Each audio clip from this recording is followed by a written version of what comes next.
Elecciones Generales 2025.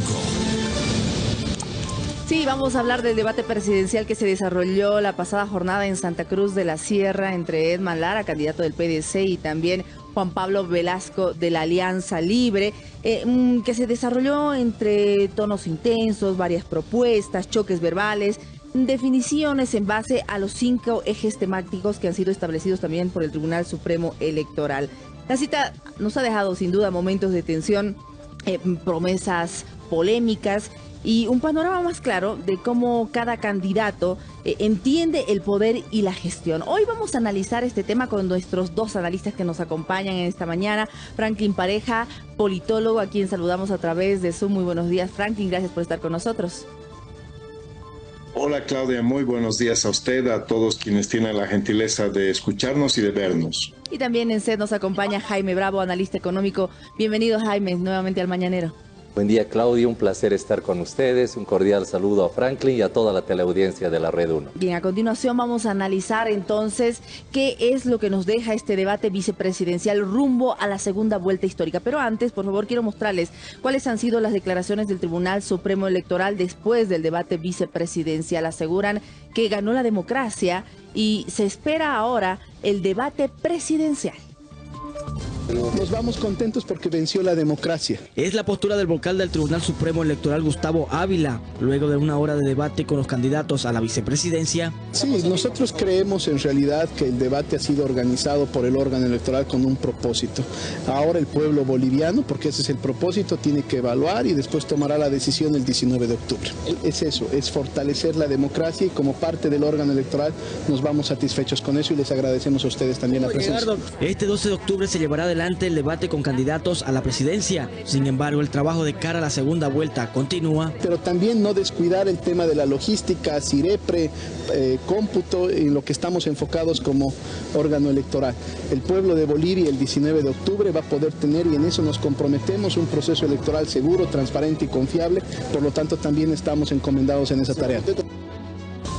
Bien, vamos a hacer un análisis general para iniciar con los dos, por favor, con nuestros dos analistas. ¿Cuál es la mirada que tienen? ¿Qué balance hacen de este debate? ¿Fue realmente un intercambio de ideas o predominó el choque político y la estrategia de exposición mediática? Jaime, empezamos contigo.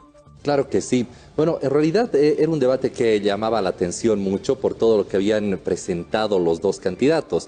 El señor Lara ha tendido a llamar mucho la atención desde el punto de vista mediático por las declaraciones que hacía permanentemente, las acusaciones de acoso de la cual era víctima, y era una oportunidad valiosa. Primero, felicitar el esfuerzo que se ha hecho porque ha sido valioso que estaran los dos candidatos, y creo que ahí se desaprovechó una oportunidad de entrada cuando le pide uno de los candidatos, el señor Lara, al señor Juan Pablo Velasco, que pida disculpas por los hechos en lugar de presentar una propuesta. Creo que hubiera sido más interesante observar cuáles son las dos propuestas, cómo es que van a administrar el Congreso, la Asamblea Plurinacional, cómo van a generar pautas normativas para que podamos salir de esta situación económica y de tensión social que vivimos hace muchos años, pero creo que cada uno ha desempeñado un rol diferente. He visto un Juan Pablo Velasco que ha tratado de lanzar propuestas, sobre todo desde el punto de vista de lo que él conoce, que es la tecnología, la economía, que ha aprendido bastante, ha mejorado mucho el speech, se nota que ha tenido una capacitación muy importante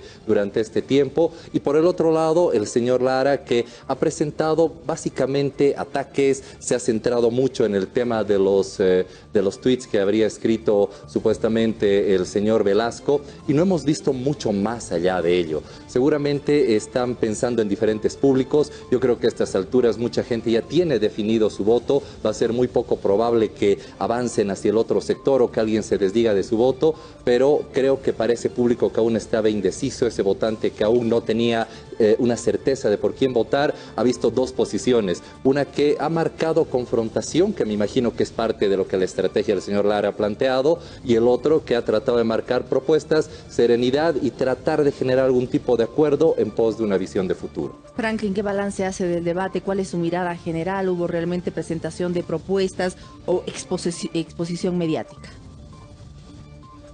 Gracias, Claudia. Un saludo muy cordial a Jaime. Mire, en principio son dos inexpertos en política, pero no son expertos en nada. de tal manera que hoy por hoy tenemos dos outsiders, que son dos prospectos que tienen déficits muy grandes de conocimientos, repiten algunos números de memoria, pero sin tener la consistencia y la claridad de lo que están hablando, de tal manera que no hubo en absoluto un debate programático. Por mucho que se hubiera intentado hacer este esfuerzo, cuando las personas no tienen una base mínimamente solvente, entonces es muy difícil tratar de hacer milagros. El segundo punto que creo que es determinante es que el Tribunal Supremo Electoral ha salvado el debate, y eso es un punto muy alto, porque en la última recta parecía que iba a peligrar. El Tribunal Supremo Electoral se flexibilizó en muchos aspectos, y eso le devolvió a la democracia la posibilidad de ver, aunque sea un debate bueno, anodino, regular o malo, pero ver a dos figuras debatir, que es lo fundamental. El tercer aspecto es que han tocado, en mi criterio, temas que no son inherentes al vicepresidente. El vicepresidente tiene un rol constitucional que es algo así como presidir la Asamblea Legislativa, pero no tiene que hacer leyes.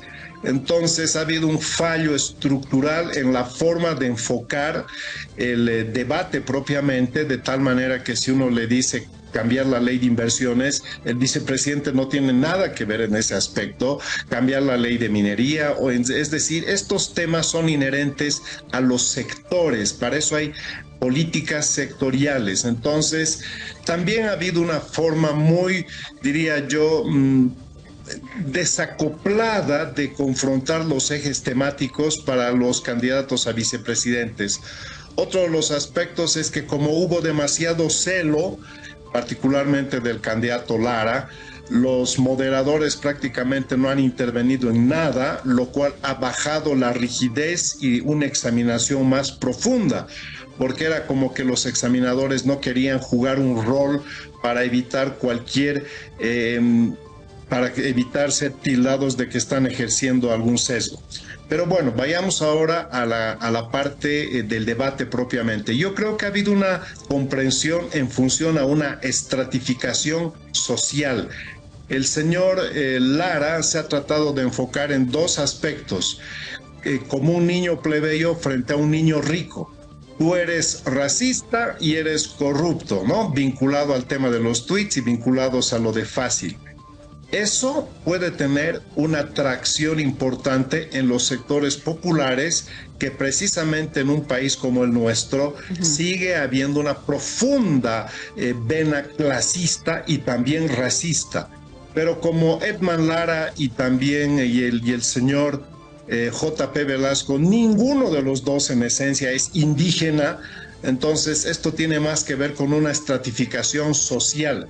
Probablemente dentro de los segmentos medios altos, lo hayan visto a Lara como una persona irreverente, agresiva. Obviamente no ha perdido los papeles, pero probablemente también en los segmentos medios bajos haya tenido mayor receptividad su discurso confrontacional, de tal manera que al final del día, en la relación costo-beneficio, ese es el punto que hay que analizar, si eventualmente uno ha llegado a un público claramente delimitado, renunciando a las críticas de algunos segmentos de la sociedad, pero sobre todo enfocándose en la gran base social. Bien. Yo creo que Lara ha apostado a eso. Bien. Vamos a tener unas intervenciones un poco más breves para que podamos desarrollar lo más posible y analizar cada punto que se ha tenido durante este debate vicepresidencial. Y ahora, yéndonos ya a los ejes temáticos, Jaime, Velasco propuso frenar la inflación y dejar de utilizar al Banco Central de Bolivia como la caja chica del Estado. ¿Son medidas factibles o realmente son mensajes de campaña? En realidad, más que factibles, son medidas necesarias. Nosotros tenemos una situación muy complicada desde el punto de vista macroeconómico, una inflación que, si bien durante el último mes de septiembre estaba en 0.2%, lo más probable es que a fin de año pasemos el 20% y que pareciera no tener control, debido a que el Banco Central en muchas ocasiones ha generado una gran emisión monetaria que perjudica al país. Por tanto, es algo que es fundamental. He escuchado adicionalmente al debate de ayer a los dos dos analistas, a los dos coordinadores del área económica, y ambos coinciden en ese punto, que es algo fundamental. Entonces, desde ese punto de vista, sí, las propuestas que ha ido mandando, que ha ido enviando, que ha ido relatando el señor Juan Pablo Velasco, van acorde a la línea que tiene y una estructura muy claramente definida en lo económico, en lo programático respecto al control de la inflación, la política monetaria que debería seguir el país y la independencia del Banco Central de Bolivia, que tienen tanto el señor Quiroga, el señor Cavero y el señor Velasco. Franklin, uno de los momentos más comentados fue el cruce sobre el control de las redes sociales. ¿Hasta qué punto este tipo de debate puede afectar la confianza del electorado, especialmente el electorado joven? Sí, ese aspecto fue sacado por el señor Juan Pablo Velasco, pero la respuesta fue taxativa, no se va a atentar contra la libertad de expresión. Creo que en esos casos no hay que titubear. Al mismo tiempo, cuando vino el retruque, yo creo que el señor Juan Pablo Velasco ha hecho los deberes de una forma más prolija en cuanto a las ideas fuerza que había instalar desde el punto de vista programático, aunque repito, sin mucha solvencia, sin mucha contundencia. Lara habló, Jaime, de garantizar el abastecimiento de combustibles y también de controlar a YPFB para evitar la corrupción. Desde lo técnico, ¿qué tan viable es esta promesa? Sin afectar la estabilidad fiscal.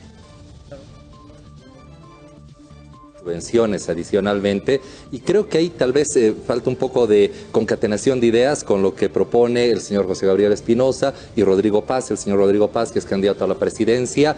Es muy poco probable. Bolivia en este momento no tiene la cualidad de ejercer control sobre ese contrabando a la inversa que llaman de hidrocarburos, estas cadenas que se van descubriendo de a poco de corrupción, de que habría malos manejos supuestamente, y que seguramente van a ser develadas con auditorías. Sin embargo, sí es un hecho que se tiene que tomar medidas en cuanto a la subvención de los combustibles, sea de forma directa o mediante una forma paulatina, porque es algo que el Estado ya no puede darse el lujo de sustentar. Bien, Franklin, también hubo un momento de tensión cuando Lara aclaró que se tergiversaron sus palabras respecto al poder que tiene el vicepresidente. ¿Cree que este tipo de confusiones afectan a este binomio en plena campaña?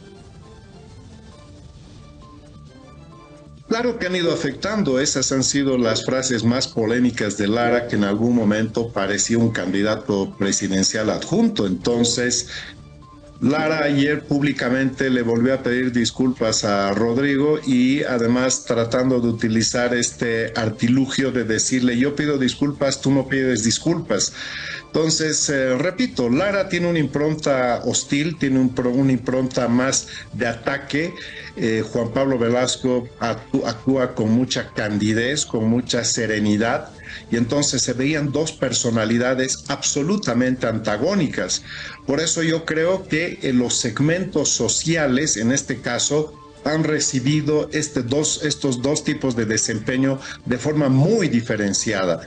Yo creo que en el populum, en la base social más popular, ver a un niño plebeyo disputándose contra el niño rico, más o menos esa era la puesta en escena, creo que apuntó Lara.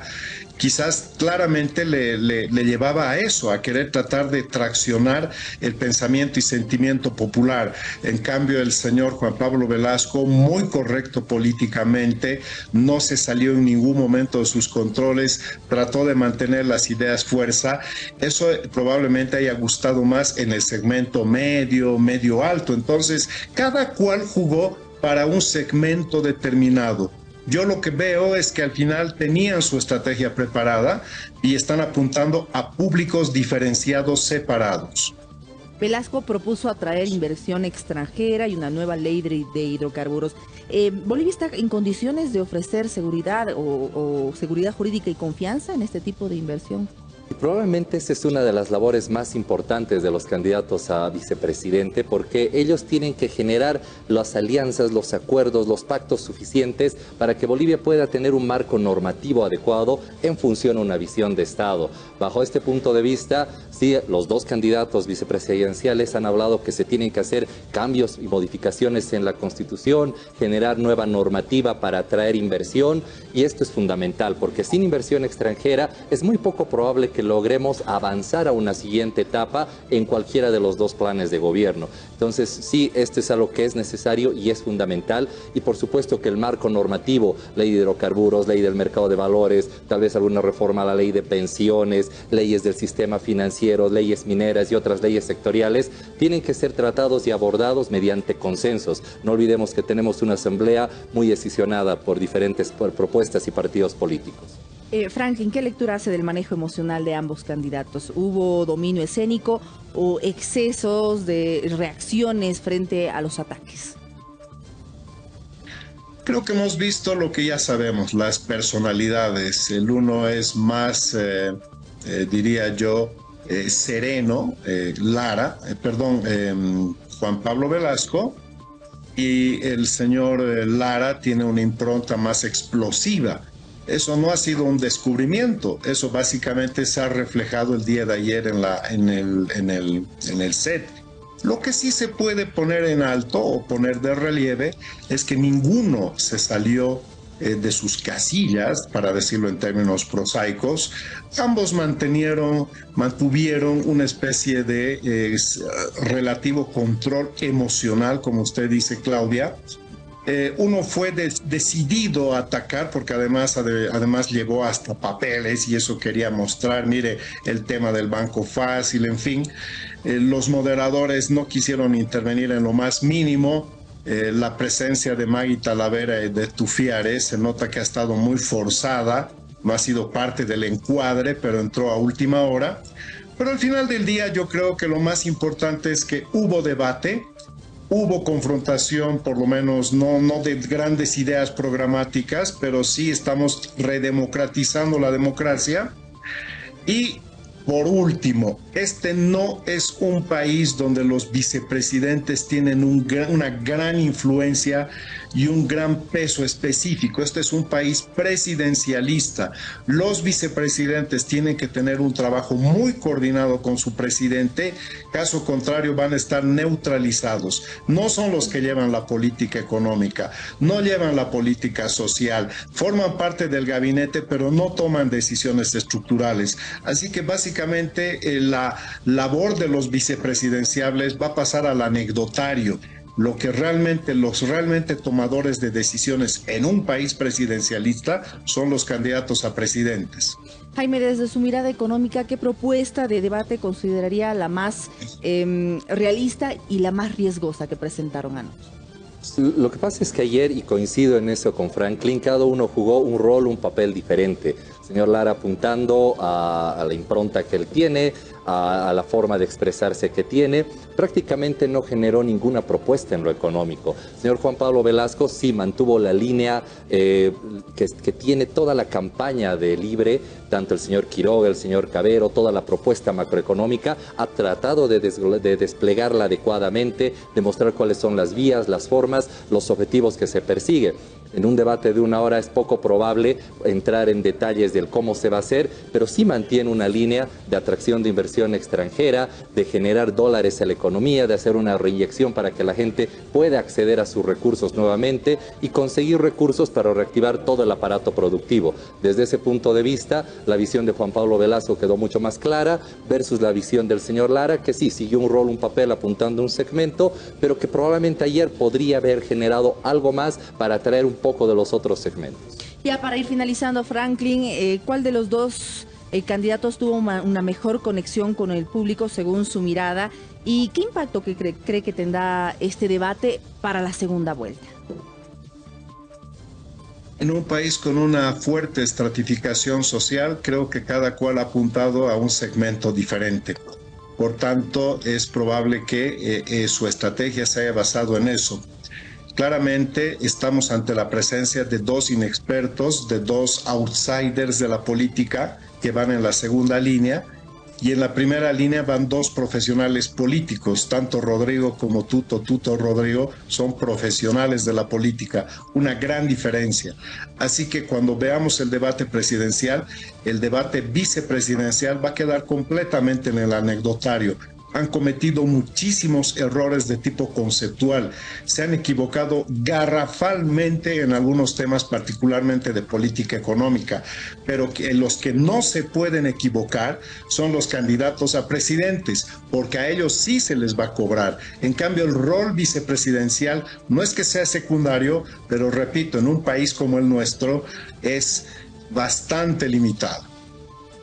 Bien, este debate vicepresidencial sin duda dejó más una confrontación de ideas, mostró estilos de liderazgo y la población lo único que espera son propuestas y resultados y respuestas concretas frente a los desafíos económicos que vive el país, a los institucionales y a los sociales. Le agradecemos nuevamente al politólogo Franklin Pareja que nos acompaña esta mañana a través de Zoom y también al analista económico Jaime Bravo, acá presente en el set del Mañanero. Muy buenos días a los dos y gracias nuevamente.